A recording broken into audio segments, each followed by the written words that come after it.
Hi, welcome to another episode of the Youth Action podcast, YAP.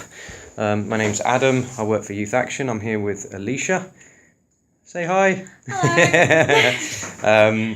And just a bit of background, Elisha contacted us a couple of weeks ago, I think it was, about getting some support for volunteering in terms of communicating it to the school. My impression of you was that the school might have sort of seen this person that's done a lot of volunteering and considered you a bit of a shining light, a beacon of like, every young person in our school has to do this is brilliant, and you needing to sort of tell your story. And I quite admire that you've sort of done that, because there's a lot of young people that might have shied away from talking about your experience, by the sound of it, in front of class or assemblies or whatever. And Elisha approached us with a sort of like, I need a bit of help with this one, and how can we maybe work together? So this idea formed around possibly being a young ambassador. It's a title that we haven't actually got on Youth Action so far, but it suddenly dawned on me, like, why not? It seems pretty obvious. At the minute, we're having a little bit of trouble getting into some of the schools compared to how we perhaps started a couple of years ago. And that's, I think, I don't take that personally. I think that's just, busyness of school, really. But the idea of having maybe, one or two young people in each school sort of being a voice for volunteering, I think is a great idea. So, you kind of approached us with that idea. So maybe you can talk a little bit about what your sort of volunteering experience has been. And I'm curious about like how you even got into it in the first place. Okay, my mum's a heavy volunteer. She's always volunteered. Mm-hmm. I've always enjoyed doing it. It's something that I started doing when I was about 12 with a young group who were keen to build confidence through performing arts. And I joined that just thinking, it's just a few hours a week, and it's progressed since with many volunteering opportunities that I've either found myself or have been presented with through almost like treating it as like a gateway. I've really enjoyed it. It's been something that I've loved doing. I like communicating my experiences to encourage others, because I feel like there are skills that are invaluable that can only be achieved through volunteering. Such as? Communication, team building, confidence, all of that I think is something that's major and something that employers really want. And something that I think is really important to gain through volunteering, because it's hard to gain it through school and everyday life and education. Have you seen like a change, like if you look back to sort of just before you were 12, maybe just before you started volunteering, what sort of things you've gained? Because you can answer that in a second, but the reason I ask that is because sometimes you do a thing and you sort of say it's volunteering, and you don't really stop to really think about what you gain from it until like much later on, I think. And it's important, I think, to kind of reflect back. So like, what do you think can you sort of look at the person that you were, like what were you like as a 12-year-old and maybe what you're like now? Absolutely. I think I volunteer and log all my volunteering through Be Inspired. And when you do Be Inspired, you have to evaluate your performance after it. And you have to say all the skills that you think you've gained. And it's only when you do that you realise what you've gained from doing it. I feel like it's a very important way of doing things. I feel like the way that they do it with The Inspired, they ask you like what skills and how many hours you've done. And they don't theme it around the hours. It's instead what you've benefited from doing it, no matter how long or short your placement was. I think if you look at what I was when I was a 12-year-old, very shy, not very outgoing at all, wouldn't have said yes to half of the things I've said yes to now. And I think Be Inspired's also shown me that to communicate these things to other young people is very important, to encourage others into volunteering. There are some young people that start off so shy that they couldn't possibly have considered doing anything like that. I mean, what do you think might be the thing that helps them get into volunteering if they are like cripplingly shy, do you think? For them, I'd say go one-to-one. Start off in your school, for example, at Van Dyke, they've got a scheme where you help people read. And that's very one-to-one. That's with a person who's often also very shy. And the whole idea is that you bring each other out of your shells rather than just aiming to benefit them, you're benefiting yourself as well. So I'd say start one-to-one, and then eventually you'll be more and more confident to go into bigger groups, and eventually, before you know it, you'll be doing an assembly about it. So like baby steps kind Yeah, of start absolutely. off. There's no hurry in doing it. It's something that you can benefit over a long period of time, and I think it's very important that you do that. Okay, so is that something you've done as well yourself? I started off at Cedars, and I moved here. I moved to Van Dyke. In Cedars I had a very similar scheme. It was books for girls and books for boys. And naturally I joined the books for girls and loved it. I really, really enjoyed it. It was really good fun. Did you feel like you were helping out with other people? Yeah, they rotated it, so you weren't just with the same person every week, but you got to know everyone on a more personal level, because it wasn't in a massive group. You were one-to-one, you got to learn a lot about that person. Sometimes they were a bit embarrassed because they were struggling to read. Yeah. But I feel like if you put them in an environment where they're comfortable, it'll make everything 10 times easier. Are you talking about people that have difficulty reading because of disabilities, or from being from another country, or what? Both. Oh, okay, right. Okay. There was no discrimination to it. It was just whoever was struggling at the time was more than welcome to come along. Probably takes a lot of courage to even put themselves up for that and identify themselves as someone that might need support. The teachers were a massive help in identifying those that required the support, but the students are very open-minded. I think they realised that reading was a skill that they were going to need, and they were very happy to just get all the help they could get. Whether that was coming along every day or once a week, it was a scheme that I think benefited a lot of people, including those that were volunteering for it.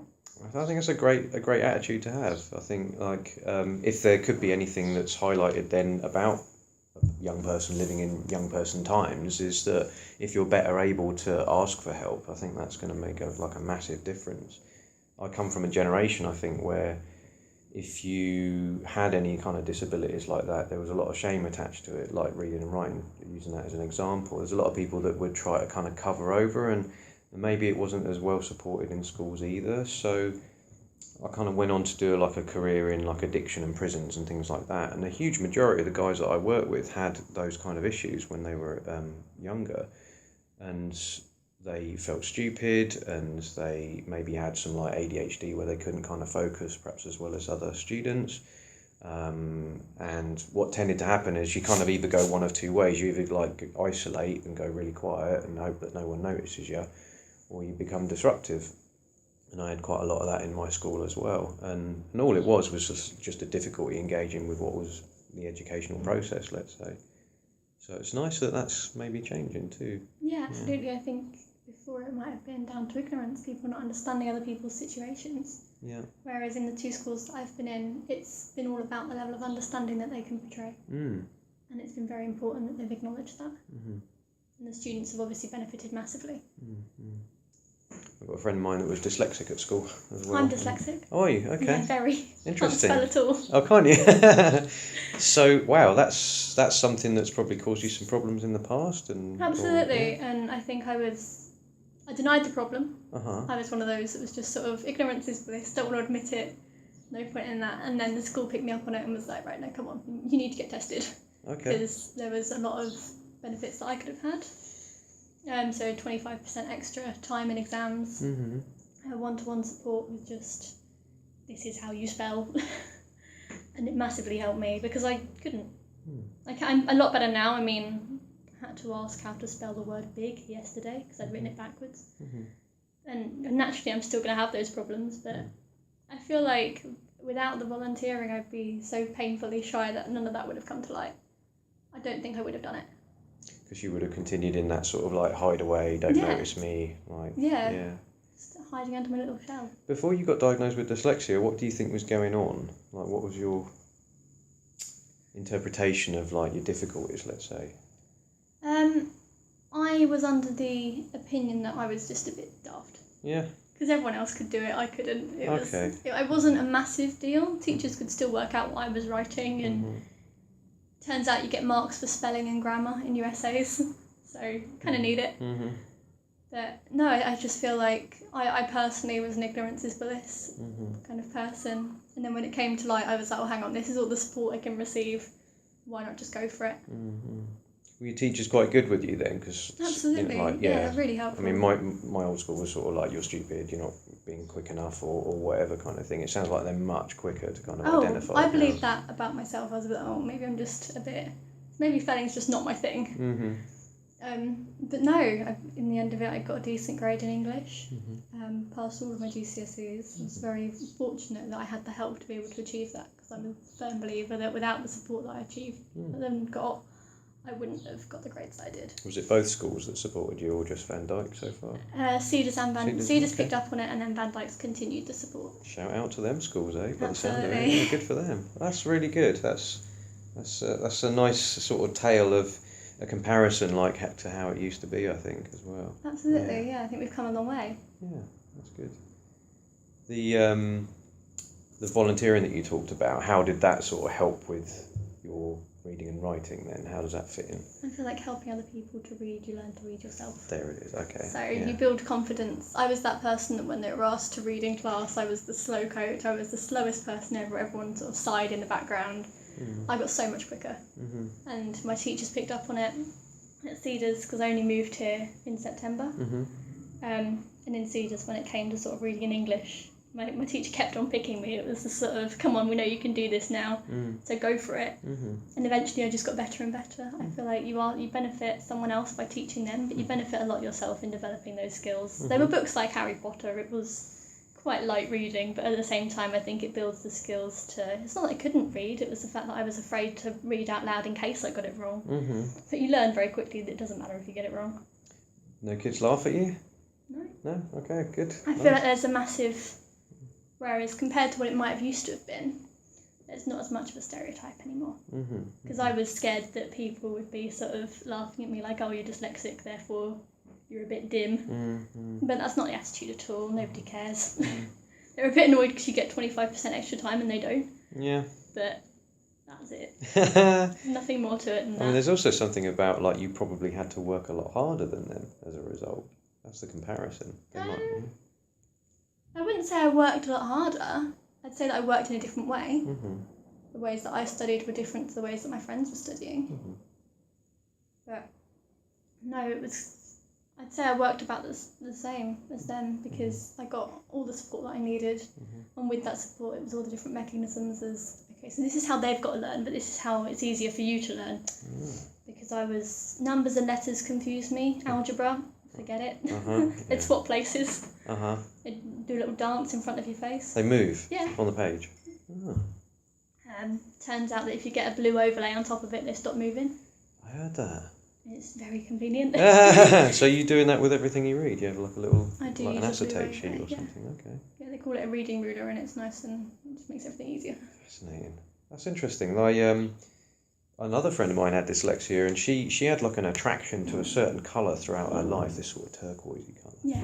She used to have it in all her clothes and all that. And then like much later on in life, she's probably in her 40s, they like did like an eye test or something, or figured out a connection to dyslexia, essentially what it was. And she now wears these glasses that have like permanently got this like turquoise colour that she's always loved in it. So there was a weird kind of like, she was attracted to this particular colour but not really knowing why, and it ended up being the colour that allows the letters not to move around on the page. And it seems like a kind of a simple thing really, just to kind of do that so it stops moving around. It does, it completely stops any movement that's going on the page. And you feel a bit silly at first, because before you're diagnosed you're like, okay, these letters are doing a dance, they're not doing a little dance for anybody else, like why is it just me? And then you sort of realised eventually afterwards that actually it's because you're dyslexic and the words and letters seem to be moving. But no, it was good, the help that I received. Yeah, so I mean it's also a great example of like the process as well, that you kind of have a difficulty, you have your own process in that where, you know, maybe you think you're a bit dim or whatever. You get your support, you learn like strategies and tactics and stuff to help you improve, and then as a result your confidence goes up and your belief in yourself probably goes up as well. So yeah, that's a nice kind of story. It's a good story to kind of carry out, because I think a lot of the podcasts that I listen to often talk about people that have met with adversity and how they overcame it. It's very inspiring at times, and most of the stories that I listen to where people were having like real struggle in their lives seem to always be followed by a lot of really positive change. I know I can relate to that as well. And it seems like struggle is necessary. I think it needs to be there for you to be able to evolve and grow. Like, absolutely, don't see it as an obstacle. See it as something that you can enjoy overcoming. Like, there are different ways of doing it, and many different people do use different ways. And there's no textbook way. There's no here's the dyslexic guide. There's no steps to follow. It's just trial and error. Yeah. But you meet some wonderful people along the way who only want to help. It's something that I've benefited massively from, all the support that I've been given. And it sounds like you're kind of carrying that message as well with some of the kids that have got maybe their own issues, maybe even dyslexia, and you maybe can help them earlier, I guess, by the sound of it. Yeah, absolutely. You mentioned Harry Potter. I've never read a Harry Potter book, but it's clearly a big book. They're novels. So they come under the banner of like not particularly advanced reading, do they? Because I see that as a big book. It's a big book, but the words in it are quite. I mean, some of them are made up anyway. So it doesn't really matter because you can have a good laugh about the pronunciation of some of them. But no, it's something that I read in year 5. We sort of analysed every page and everything else. The words that they use are quite simple and easy, despite the fact there's a lot of them. And the font's fairly big as well, which is a massive help for those that struggle. But yeah, big book. Didn't J.K. Rowling have some similar stuff when she was younger? I don't know. Do you know? She had, I don't know if it was dyslexia or dyspraxia. I believe she had one of those. And she was rejected by 9 authors, 9 publishers even, before she was eventually accepted. And I think that's just a fine example of what doesn't kill you makes you stronger. For sure, yeah. I remember the earliest story that I heard about was about her sitting like a cafe. I mean, I don't know if it's true, but, you know, by the sound of it, it sounds like, you know, she was sitting there with a young baby in a pushchair in a cafe somewhere, kind of writing out the first draft, if you like, of the books that would go on to make her absolutely, like, billions, I suppose, at the moment. Yeah, so she's got more money than the Queen, isn't she? Or something Is she? Yeah. And all the ex-partners or ex-husbands that sort of, like, gave up on her, and she sort of managed to just put her fingers up to them, really, by saying, you should have stuck with me, kind of thing. Yeah, but it's... I mean, that's a good story, and she seems like a pretty decent person. Like a few interviews that I've seen in her, she seems pretty sweet. Yeah, really genuine. From what I've seen in the interviews on YouTube. Yeah. So let's talk about the sort of volunteering aspect. So you've kind of gone through a lot of the volunteering. You're still doing it? Yeah, absolutely. Okay. Yeah, I can't imagine me stopping now. And are you still doing the same things, or is there other stuff? You mentioned about drama. I've gained a lot. I had to stop doing a few things because it got to the point where I was like, okay, I've done this opportunity now for 3 or 4 years. Here's another one. Education always has to come first, regardless of what you're doing. So I had to make the choice between different opportunities, and I believe I've always made the right one because no matter what I've done, I've always gained something from it. So I started doing drama when I was 12. Did that for 4 years. That's helping children aged 4 to 13. And I got so much out of that. That was all the confidence and being on the stage with them, and just it did just bring you a sense of passion for these kids, because you could see them when they started and you can see them on the stage, and it was a major difference. And I think it just felt like, it made you feel like you were helping them, even if it was in such a small way, but it impacted their life in so many different ways, like the volunteering opportunity impacted mine. And then I started Youth Parliament, did that for a term. That was quite heavy, but I enjoyed it. Met a load of people that I've kept in contact with since. We're very, very close friends. I've always done student voice within schools, so school council or whatever other schools may call it. I've always done that.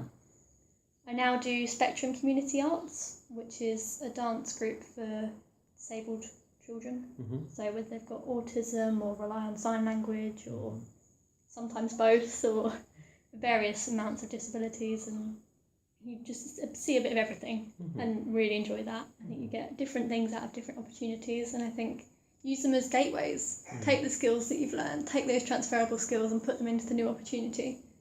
And I think don't be shy, but there's no point in it. Just put yourself out there and see what comes of it, because the worst that's going to happen is someone's going to say no, and the chances are it won't.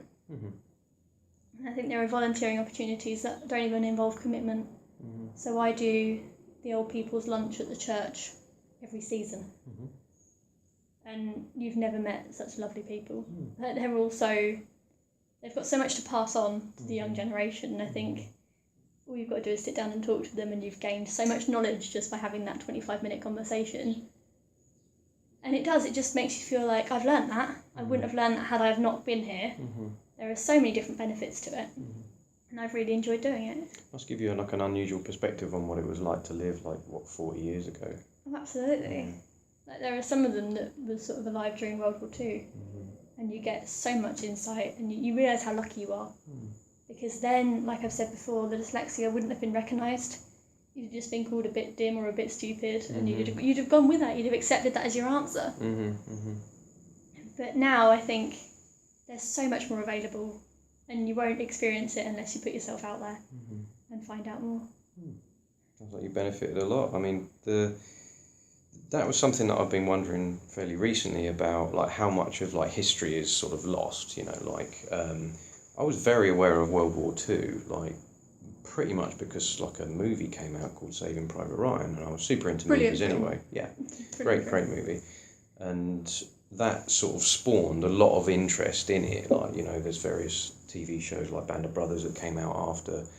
There was video games, Call of Duty, all of that. There just seemed to be sort of like a wave of like, this is World War II, this is what it was like. And I started, because I didn't really know much about World War One. I wonder if like a certain sort of stage of living means that you forget or you're not taught about certain aspects of history. I wonder how much is included really these days. My history education, I'm a history A-level student. Always enjoyed history. I think it offers an insight as to the mistakes made in the past and the importance of not repeating them again. I feel like unless you study it in depth, you don't realise how lucky we actually are. As for being taught it, I think you have Remembrance Day, and a lot of schools will do massive assemblies on the importance of what life was like, and you get insights into what it actually was like and how lucky we are and how lucky we should be in the fact that we've got all of these facilities that you've only got to ask.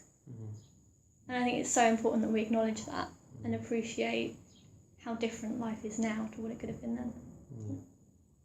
There's a sort of phrase that keeps coming up recently is about the millennials, and it's almost like a label that's attached to certain young people with the assumption that they've got it easy, you know, and that they're going to have poor life skills because they've got instant access to all the information that they need. I mean, what are your thoughts on that idea? I believe to say a young person has poor life skills is ignorant. Education is harder now than it ever has been, in my opinion. I mean, I know a lot of people will disagree with that. Although I've got the facilities, because of those facilities, it's been made harder. Everything's 10 times more difficult in the sense that what I've got to learn now, I've got an access to a computer to learn it, but it doesn't make it any easier. There's a lot to learn, there's a lot of exams, and in a lot of ways it's very much the same as what it used to be. It's very exam orientated. I mean, now they've brought in coursework, but they're getting rid of that soon. I believe that's a government initiative to get rid of that for the new GCSEs. And I think that to say that we've got it easy is to make a very much an assumption that we're not going out there, that we're not helping anybody.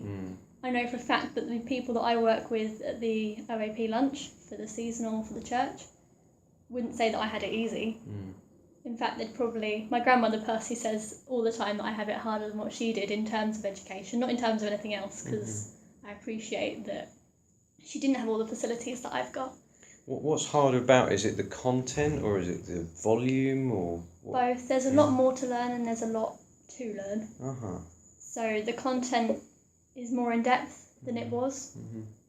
There's more structure, so there is just sort of a list and you have to just sort of tick it off as you know it. But it's a lot of essay writing, it's a lot of skills that you're taught for 9 years and then it all comes down to an exam at the end, which is exactly the same as what it used to be. And I think people need to acknowledge that school's really hard. A-levels aren't easy. And BTEC courses don't make it any easier. Just because they're more coursework doesn't mean that they require less skill. So, okay, that makes me think of there's going to be young people that might be a bit more equipped to deal with the volume and the content than other young people, and I wonder if that might leave certain young people behind because of the difficulty that it is. I think if a young person is feeling behind in the facilities that they have, they've got them on tap in school. So in school you've got all the computers, the library, you've got everything that you would have access to if you were a privileged person in a privileged house. Okay. I feel like there are other ways. How about like kids with ADHD that just find it very hard to focus, very hard to sort of sit still? And the two things you mentioned about computers and about libraries, I mean, They some don't of the suit kids, them. yeah, No, they won't. yeah, And I think a lot of teachers are very educated on the difficulties that those students face and are there to come up with solutions. I think the teachers that we've got now are very aware of, okay, so this is the condition that this child may have. They're happy to conduct their own research to gain further understanding. And I think it's important that we acknowledge that, yeah, sure, students may not every student's the same. But I think that's the most important thing. Like, it's so diverse. And everyone's got their own different way of learning, and you learn a lot by watching someone else learn, in my opinion. So some people use mind maps, some people use flashcards. An ADHD student studying, may choose to learn via performing arts or by watching a YouTube clip. I personally learned by writing everything down and covering my room in posters and goodness knows what else, much to my parents' dismay when they find blue tack marks on the wall. But at the end of the day, that's my way of learning. Some people learn by watching YouTube, some people learn by flashcards. I think it depends on the student. It's really interesting to find out how other people learn, because you learn a lot about them yourself through learning how they learn. That makes sense. Okay, yeah, again, nice to hear that there's an adaptation, if you like, to some. I suppose, like with some of the work that I do with schools, you do hear about young people that just can't engage with education, and that's usually attributed to the ADHD scale of difficulty, let's say, the ones that are restless, that sort of almost rally against education in general and get into confrontations, and the result with the work that I do is sometimes they get removed from school. Yeah. So there's almost a sense of, I know you're saying that there's a lot more support available, but I wonder if there's young people that are even able to accept it, and it seems like the ones that can't end up moving on or getting excluded from school. There's only so much you can do, I guess. Yeah, A-levels aren't for everyone. Nobody in this school would pretend that they are. They're really difficult. It requires a lot of focus, and some students physically can't be dealing with that.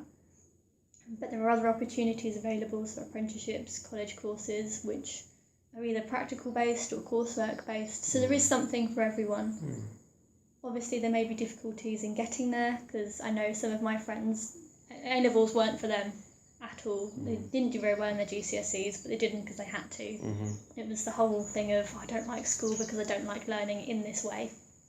Therefore, I'm going to learn in a different way by going to college to do a practical course. So art or drama or dance, something that will allow them to express themselves non-verbally, which makes the students that are involved with, that find it difficult to learn, so have ADHD, I think there's always something out there for them. And I think the fact that they've got ADHD should not be a barrier. No, agreed. In fact, they should take it on board and be like, right, okay, this doesn't suit me, but let's find another way that does, rather than getting involved in different forms of confrontation and the crimes that are typically associated with young people.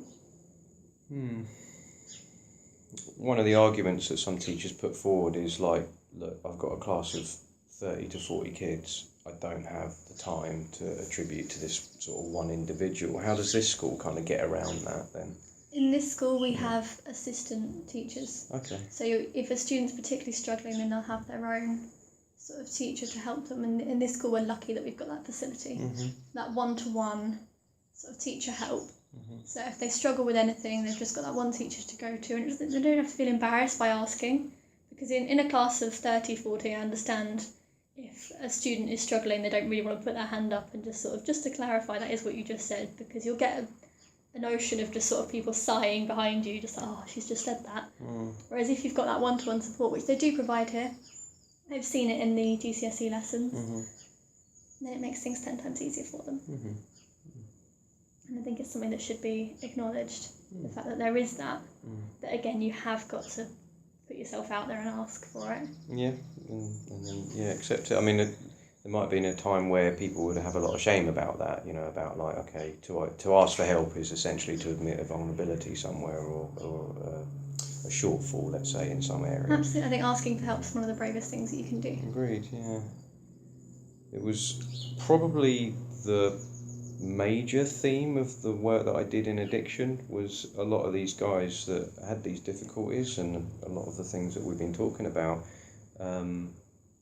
There was kind of an attitude of like, oh, don't worry about it, in that sort of the brushing aside of whatever problem it might be, and somehow thinking that they're going to suddenly find a solution. And some of it was attributed to just being a man, and manly, and men overcome and all this sort of stuff. It's the phrase "man up" that annoys me the most. It's like, no, that's not how that works.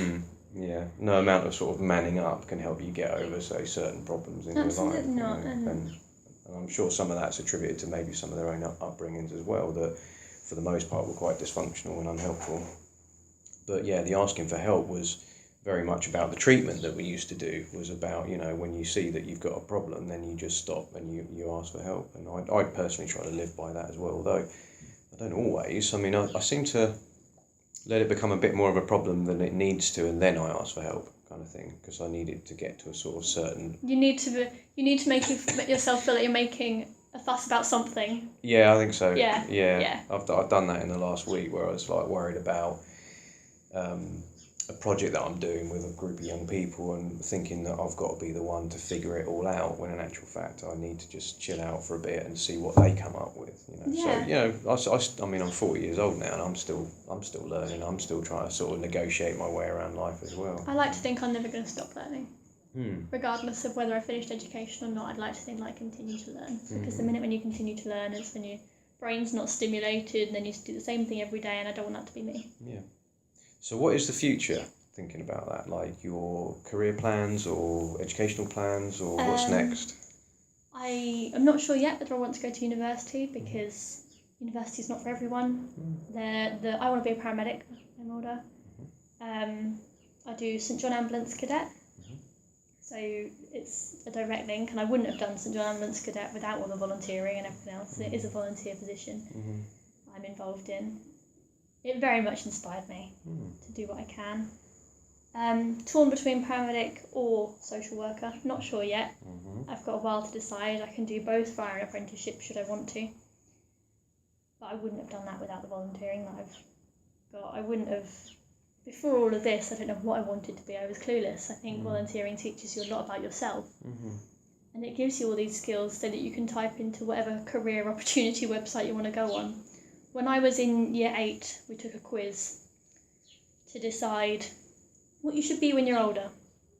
I was so clueless, I just answered all the questions honestly. I can't remember what website it was now. And it came up that I should either be A, a hairdresser, or B, someone that kills animals for meat. Whoa. And that was my two options. And I was a bit outraged by that. I was a bit like, no, that's not me. That's not what... I'm not boiling my personality down to those two career options. It was a terrible website. I was just like, it was awful. And the person next to me was very much involved with like animals and wanted to be a vet, and they got a dancer or a dramatist or script writer, and I was like, okay, this website's way off. It's quite dangerous really as well, because some people might take that to face value and go, right, I suppose I'm going to be one of these then. Yeah, and I couldn't even pronounce the word that they came up with, but when it came down to it, it was just killing animals for meat. And I was a bit like, no, I'm not up for that. Do you mean like working in a slaughterhouse? Basically. Wow, okay. But it came up with like some very, very big name for something that just meant killing animals for meat, and I did not approve. I was not having that. So I think it was just sort of a trigger of, okay, that's not me, therefore let's do something to find out what is me. Do something to find out more about what I am, who I am and who I want to be. And I think through volunteering you meet so many people who are so inspiring with what they've done. So the person that I do Spectrum Community Arts with, her name's Jade, and she is the loveliest person I've ever met. She's so friendly, she's got all of this experience, but she started off just like everyone else. And I think it's important to realise that when you start volunteering, you're not going to be as experienced as everyone else. You're new to it. But very soon you might be. Like, I've picked up elements of sign language, I still can't dance, but that's fine. That's absolutely fine. I feel like I've done Toad Patrol. What's that? Exactly. Oh. It's when you go along with a yellow bucket and pick up toads and rescue them. Okay. That's what I've done with my life. Oh, That's what I chose to do on a Monday it's night. a necessary service. Yeah, it saved a lot of toads. Yeah. I can imagine if you don't do that, they're just going to get run over at some point. Well, yeah, that's what was happening. And I think it was just something that I was like, yeah, just do it for fun. Go along, a few nights with some friends. It took a bit of convincing, naturally. Because when you tell your friends that you want them to do Toad Patrol, they laugh in your face. Very, very openly, and just say no. But after a few weeks of persuasion, you just sort of eventually get there together, and it's just, you have a laugh with it. You pick up toads, you put them in a bucket, and you deliver them to the pond across the road. It's feeling useful though, isn't it? It is, like... and I feel like you feel like a bit of a banana doing it, because you get all the cars beeping at you and goodness knows what else. She's stealing frogs. Absolutely. And you feel quite weird, but eventually it's just like, we can all be nutters together. Like, we can all be mental and pick up toads, that's fine. Like, you feel a bit stupid, but at the same time it showed me that actually I don't have to limit my volunteering to just helping young people. I can help toads, I can help old people, and I think the more that people realise that volunteering is limitless, the better. And the sooner they realise that is the sooner they think, okay, so I've done this, this might not be for me. So there are certain volunteering opportunities that I've really struggled with. So Youth Parliament, for example, was very heavy. Realised it wasn't for me because of the commitment level that was involved. It's a fantastic organisation, really, really fantastic people involved. But it took up a lot of time and it just wasn't for me. So I very quickly realised that, did my term, did my best with it, and then moved on to something else. Learned a lot from doing Youth Parliament about myself and about the levels of commitment that I'm willing to put across. What sort of things were involved in that? It was a lot of weekends away at different universities, at different conferences, meeting MPs. A lot of people there wanted a career in politics. So wanted to be a Labour MP, wanted to be a barrister when they're older, wanted to be involved in law. I wanted to be a paramedic.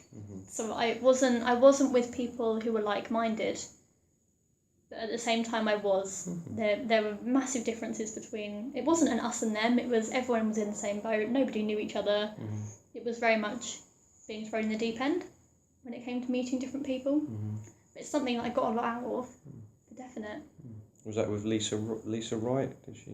Yeah, Lisa Wright does it. Yeah, I'm going to be going to... Got a meeting in a couple of weeks' time, I think it is, where we're something to do with introducing the Youth Parliament Manifesto, I think. Yes. Does that ring a bell? Yeah. What is that? Is that like outlining what you're going to do, your commitments? That's, what your aims are to do with that term. So they have like a ballot that goes around every school where they highlight all the different issues. So when I was doing it, it was votes at 16, because you can do everything else at 16, why can't you vote? And the arguments for and against that.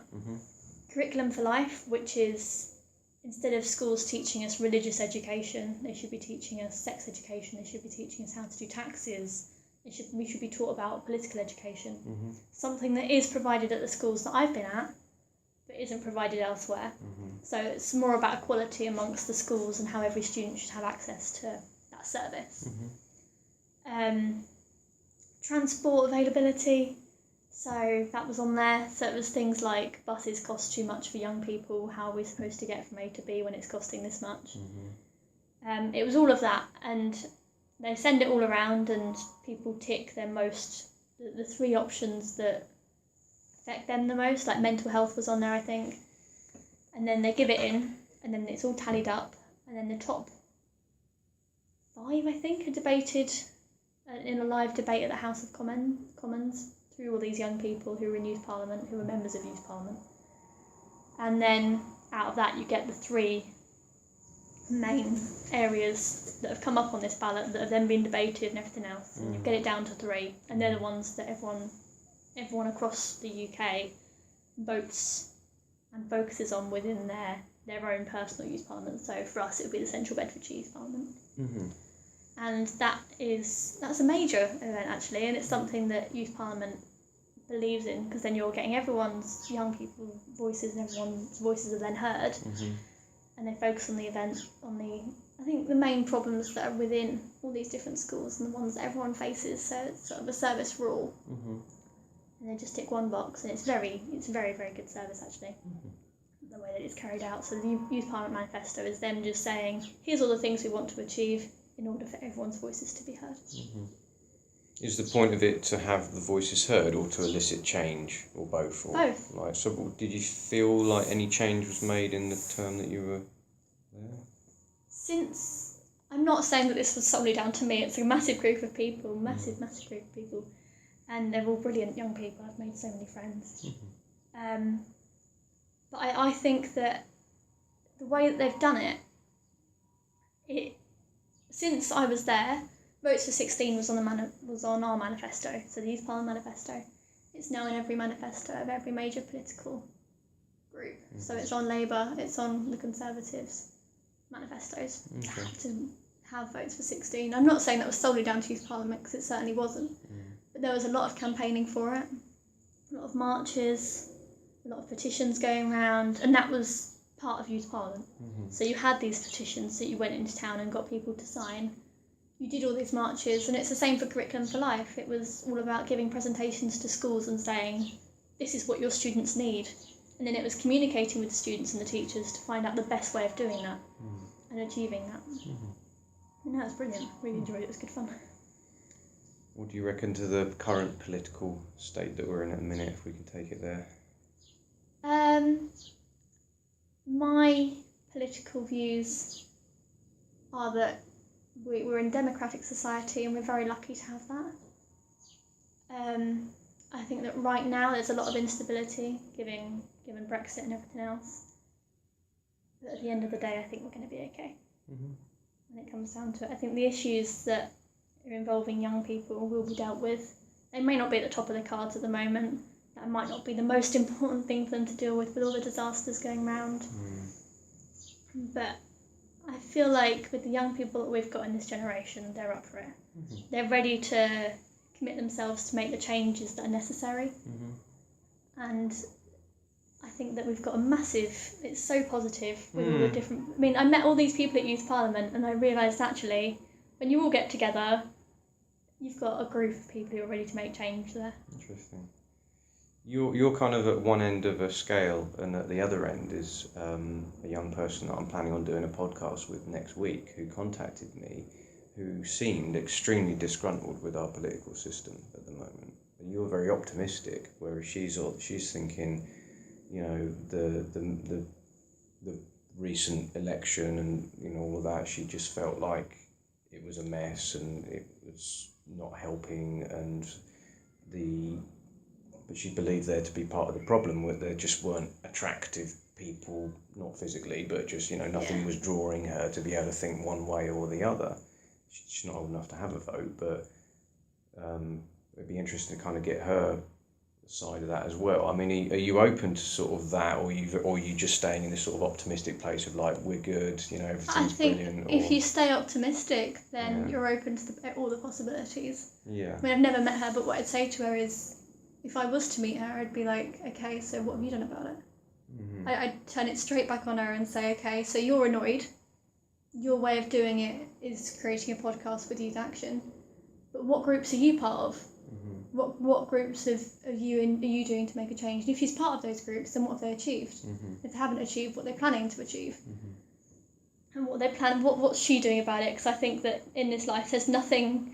It's all very well kicking up a fuss, but if you're not the one that's fronting this campaign of, I'm annoyed, this is the reasons why, getting everyone else on board, reviewing all the facts and all the situations, not just speculating about what's in the media at the moment, because I think the media has a way of twisting what's said, and the way they deal with things is sometimes not the most factually accurate, I think, as we're all aware. Mm-hmm.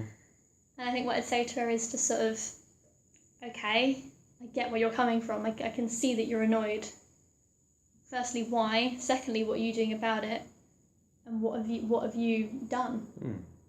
Because I feel that you can't get annoyed without doing something about it. Okay, interesting. Yeah, It's a very proactive I might approach. suggest that to her next week, and just see what her thoughts are. Just find out if she's done anything. Because I see that making a podcast is obviously a great step forward. But what's going to happen then? What's her long-term plan? Yeah. Maybe she should join Youth Parliament, I don't know. Get her views said. I think that'd be a good idea. I mean, she's a bit of a sort of an advocate of youth action anyway. She's supported us since we started. It got involved with so many different things. Yeah. And so I've done one episode with her before, one of the first ones that we ever did. I think we've done, maybe this might be about the fourth one. And I think when we first sort of came up with the idea, it was like, I'm 40 and I've got a perspective on life, let's say, and I'm always interested to know what it's like for young people and I want to get into your head a little bit and sort of see where your frame of reference is for what you're seeing, because when I was a kid, I mean, I don't remember that much about what my frame of reference was, but I mean, I've been very confused, isolated, quite anxious. I didn't do so well at school.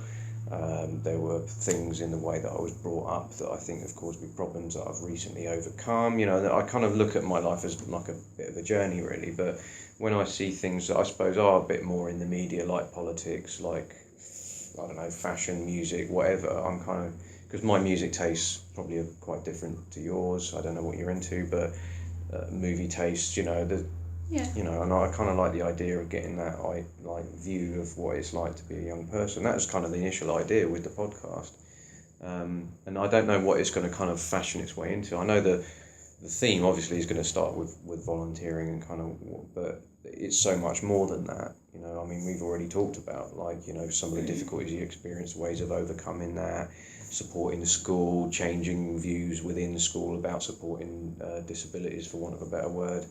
And your future plans and all that, and I think that's quite a nice sort of perspective, because I'm a bit cynical, I suppose, and I don't know if that's my age or whatever, but like I'm probably a bit more nearer to the young girl that I'm seeing next week's perspective on politics, let's say, but I'm not doing anything about it. So I'm happy to sit there and moan and stuff, but I don't know if I moan, but it's a system I don't really believe in too much. I want a different one, but I'm not doing anything to change that. I know you probably want to suggest that, don't you? Yeah. I'm not saying that everyone out there is equipped necessarily to make the changes that they would like to be made. But I feel like to complain and make a fuss, you've got to have something to back it up with. I think there are a lot of people my age that get very much drawn into what the media is saying. Very much sort of, I don't like Theresa May, or Corbyn's an idiot. They get all of this in the media, and it's very overwhelming as a young person to try and figure out what's being said. I think political education is something that's necessary, but would also be very hard to teach, because it's difficult to portray it without having an opinion. A lot of teachers don't talk about their political opinion through fear of their whole class going against them. But there's ways of doing it and there are ways of not doing it. But I personally think that to have an opinion, it should be a well-informed one. I'm not saying that this girl's opinion or your opinion isn't well-informed. I'm saying that there's a lot of people out there that would get drawn into the media. Like, the media says that, therefore that's fact. And that's really not the case. You get a lot of stuff on Facebook and things where you're like, where's that come from? Like, what? Who came up with that? And you can tell it's someone at their desk just bored over a cup of tea, like, oh, this will make good reading. Yeah. And I think the sooner people acknowledge that, the better. It's one of the things that I think is amazing. I grew up in an age before the internet, right? But now, and I do use it a lot, if I want to know something, Google. I can pretty much find it straight away. Google. And I'm also aware that in the same breath of there being a huge amount of information out there, there's also a huge amount of misinformation as well, which can be motivated by selling products or putting a viewpoint out there that they want to dominate and all that. And how do you filter out what is kind of real and what is not then? I think when it comes to the newspapers and whatever, there's no filter. I think you've got to apply, why does this apply to me? Why does this matter to me? And if it matters so much to the point where you've got an opinion about it, and a strong opinion at that, then you should be the one researching it and figuring out the alternatives. Because it's all very well saying, I don't like the system. Well, what's the alternative? What can the government be doing? Because it's all very well saying, I don't like this, but if you don't present them with a solution, then what are they supposed to do about it? Because they clearly have no idea about the reforms that need to be made. Making them aware of it, saying, okay, so here are all the changes, but recommending a solution is one step further. And it's the most important step, in my opinion. It's them saying, okay, here's what we should be doing to get all these people's voices heard. I mean, Youth Parliament is a relatively new organisation. I'm not going to quote when it started because I'm not 100% certain. But when they started, they were a very small organisation who definitely had an impact, but a small one. Now their views are being put on major political parties' manifestos, representing a large amount of young people. And the aim this year was to make it to 1 million ballots. And I'm not quite sure they fully got there, but they were very, very close. They certainly were close when I was doing it. I just think it's so important to have that emphasis on, okay, yeah, this is what we should do, but here's the changes that we recommend. Because it's all very well saying young people's voices should be heard. Do it by achieving votes at 16, which a lot of people disagree with, a lot of people don't. People have got different opinions on that. But presenting them with a solution is the thing that creates change. What would you say? I've heard an argument to that. I've heard an argument that's about, well, if you're 16 years old, you haven't got enough life experience to be able to vote on certain things. What would be your response to that? If you're 16 years old and you're able to join the army, you're able to get married, you're able to have a family, sex and everything else. If the government's saying you're responsible enough to do that, why aren't you responsible enough to vote? True. If you can join the army and potentially get killed in the name of your country and can't vote, like, what's that presenting to young people? Like, yeah, sure, you're mature enough to hold a gun, and yeah, sure, have a family, but no, you can't vote. Like, what's that saying? If you're gonna say join the army at 18, like, have the initial sign up starting at 18, then my argument wouldn't exist. I personally think if you're going to say no to votes at 16 and increase everything else to 18, join everything else to the age of voting. I personally don't think that at the age of 16 you're responsible enough to have a family. That's my personal opinion. I get why people would dispute that, because there are some people that are in that situation and have done really well with what they've done. I know at 16 I was too faffed about my GCSEs to be worrying about anything else. That was just my opinion. I was very study orientated. But there are people that do have children at 16 and do very, very well with what they do. And I take my hat off to them, like, well done them, because everything else I feel like is going against them. In that situation there's a massive stereotype, and I feel like there's not enough services that they can reach out to. Although, yet again, I haven't done a great amount of research, so I wouldn't know because I've never been in that position. But I feel like change is very important, and it's something that a lot of people are acknowledging. But if you are going to make the voting age 18, put everything else up there as well. Get it all in line. So the assumption is that you have enough nous is an old-fashioned word, but the ability, let's say, to make decisions in your life, and why can't it be for the other things as well? Absolutely. Someone's judged that. So it sounds like someone's judged that to be the age where that would be appropriate, let's say. So someone who can vote has decided that someone who can't vote can have a family. Got you. Yeah, that's a strong argument. Is that kind of argument floating around then in terms of supporting? I can't say it's the argument now. It certainly was when I was in Youth Parliament. They've probably got a lot more arguments than what I'm saying. I'm not doing a brilliant job representing them, but their arguments are very strong in my opinion. And I think their opinion is very much orientated around, okay, well, if you can vote, don't make the decisions about what I can do at 16 when I can't vote about it. So if they're the ones that have got on their political manifesto, I think we should be able to join the army at 16, who's going to vote for that? Who's going to be the one? Surely if you're 16, you're the one that will be an advocate for that, because that's the one that's directly affecting you. But then I suppose there's also the counter argument of, well, they make decisions about babies. They make decisions about primary education, about what's going on with the year 6 SATs, and they've got no say in that. But then again, I suppose the teachers and the people involved in that would help out with that decision majorly. bringing it a bit more to kind of a local level,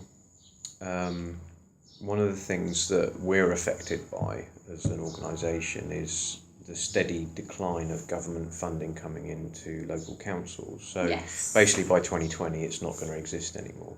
So at maybe this stage and thinking, I don't know, 3 years into the future, what do you think, what little money they have should be put into, given the limitations of that? You know, do you know, have you got any thoughts about like where it should go? You know? When in terms of funding, I believe that a lot of organisations don't receive as much as they probably should, or potentially could. But also, if it gets to the point where your organisation is being threatened by that ongoing fear of, oh no, but what about this and what about that? I think that if it gets to the point where you're worried about the funding that you're receiving, I think there's a lot that can be done as an organisation. I'm not saying that organisations aren't doing this. I'm just saying that as an organisation, potentially be self-funded, or say to the government, okay, how about you give us half the money and we'll adapt our service. I don't think services should completely go because of it. I know that the funding to the youth services is being cut drastically. I'm very aware of that. When I was in youth parliament, that was a major part of what we did. Sort of, okay, well, because a lot of the youth parliaments across the country were cut due to the funding cuts. But I think if organisations are determined to keep running, they'll find a way. I think like the umbrella organisation above us will do just fine. It's that does general volunteering support. It's just that this project is funded by the council, and there's got kind of questions over like how long that might last. When I suppose what I was getting at is like, where do you see the priorities? You know, is it mental health? Is it addiction support? Is it homelessness? You know, if we're looking at money being cut, where would you say put it? In this ideal world, I'd say split it equally between everyone. But I know that we don't live in an ideal world. Yeah, everyone would get about 50p. Well, yeah, exactly. There'd be massive cuts to certain services that I think are necessary. Within this school, you've got a counsellor that deals with mental health issues and people that are struggling with what life's throwing them. And I think those services are essential. But I'd also say that education should be put into these things. So when it comes to drugs and everything else and rehabilitation, I believe that not all of it, but a massive part of that is the education that's involved. Would that person have done that had the education been available? There was an argument with that when I worked in addiction treatment, and there was a belief that if we give them more information, then they'll make better decisions. I'm not sure that's strictly true in the sense of... Not in every situation. The information used to be about the dangers of drugs, you know. I mean, and any addict will tell you, I know exactly what it does, I don't care, I feel a compulsion to continue to use. And why did you start in the first place? Would be my question. Was a lot to do with the treatment, and I mean, it was tracing stuff back, and there was a lot of neglect and abuse, and dysfunctional family values were definitely a theme of that.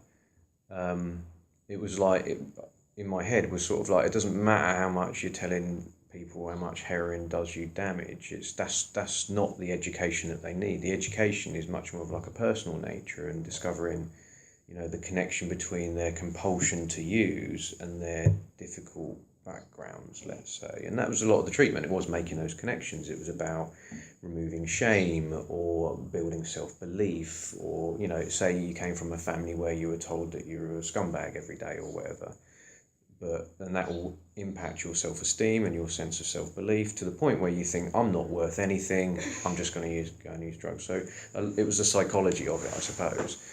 And I guess we were educating them on their own lives. Yeah, of course. You know, so I think education from that perspective is very good, but not the traditional political view that if we just give them the information on the dangers, then it will stop people. I don't believe that myself. I think it puts a lot of people off knowing the dangers. I mean, knowing the dangers of certain Class A drugs or Class B, I think I'm quite aware that there are a lot of drugs out there that are gateway drugs. So you start taking the lighter things and then work your way up to the heavy. But I also think that why isn't there education on... I personally am not very experienced when it comes to the steps of drug rehabilitation and what makes someone want to take drugs. So are you saying that the steps, just as a random example, so you've got a dysfunctional family, they're getting told they're rubbish every day, and then they turn to drugs, or is it, what's the steps in between that? Like, what's the connection? Yeah. Because for me, if I was being told I was worthless every day, obviously I can't really put myself in that boat, because I'm very lucky in the family that I have, and they're very, very supportive of everything that I've ever done. And I like to think they're very, very proud of me, which they are. But in the same way, I think that if I was to be told that, I think I'd come into school and, I mean, Van Dyke and Cedars are both very understanding. There's always people to talk to. I think the problem that you've got is that every school isn't like that. Yeah, I agree. It should be. It should be the case where there are constantly teachers on hand that are ready to say, I'm here. Like with me, I can go and see the sixth form office whenever I want. Doors always open door policy no matter what's going on in your life. And I think that's a very positive thing. Why isn't that the case across the board? I think that's the question that I'd raise. I'm interested in that one myself. Like, what is it about Van Dyke that's been so successful? You know, is it the management? Is it the staff of a particular personality that have helped? I don't know. I think it's a combination. I don't think there's one thing that you can just pin it down to. But both Van Dyke and Cedars operate an open door policy. You can walk in with any problem. You can sit there with a box of tissues and cry your eyes out, or you can sit there and discuss your issues. And there'll always be, if they can't give you a solution, there'll be someone that can. And I think the system that they operate here is very successful in the sense that I've had friends that have gone to certain teachers, the teachers that they trust. And there's no one in this school that you'd ask, have you got a teacher that you trust? And they'll say no, that doesn't exist. There's always somebody. And I think that should anyone need to go to someone, then they can. But in this school, it's a combination. It's not just that one teacher, it's a combination of the sixth form team, the medical staff, the head teacher, the management, everything. I don't think there's one thing. It sounds like by the sound of it, you've got like a good staff team. Like when I think back to my school, I can think of like, well, this teacher was a bully.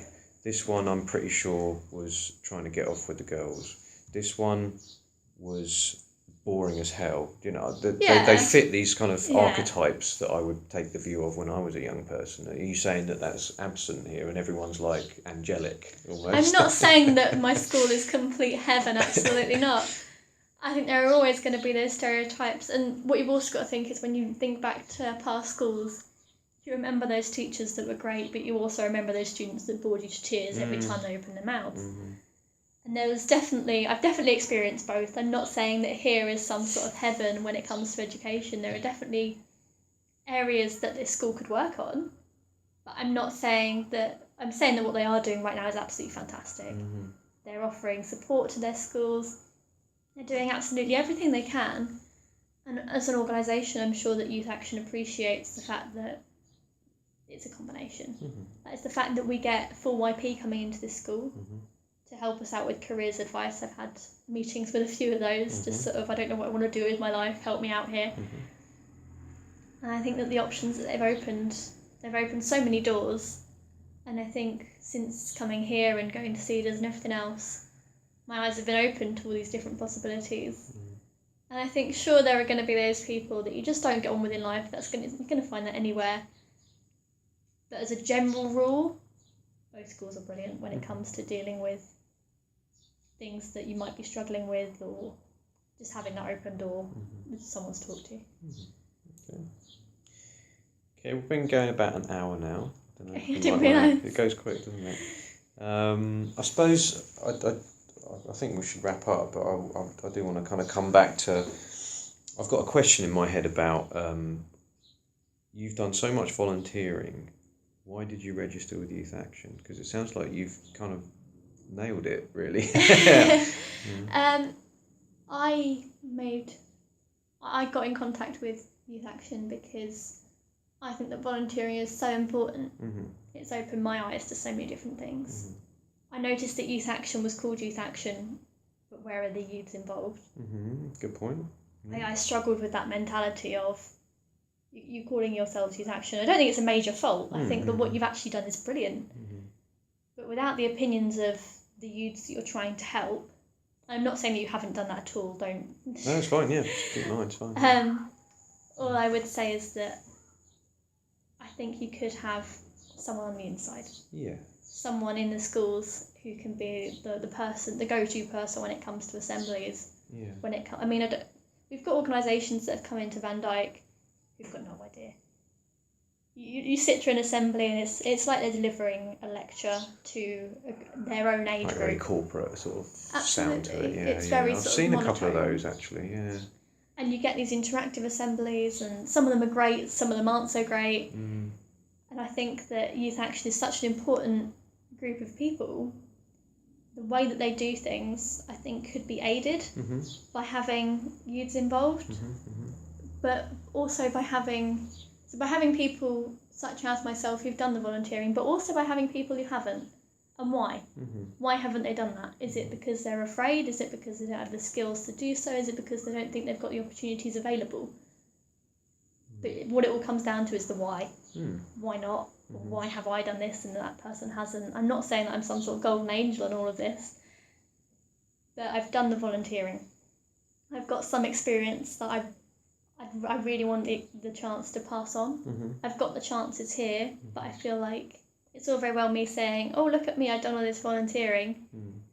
What I should be saying is, here are some of my experiences, here's what I've got out of it, here's everyone else's story, here's how you get involved. Because it's never too late. Yeah. That's not a bad way to finish, I think. That's a nice conclusion. Okay. Well, yeah, I think I'll leave it there, and thanks for listening.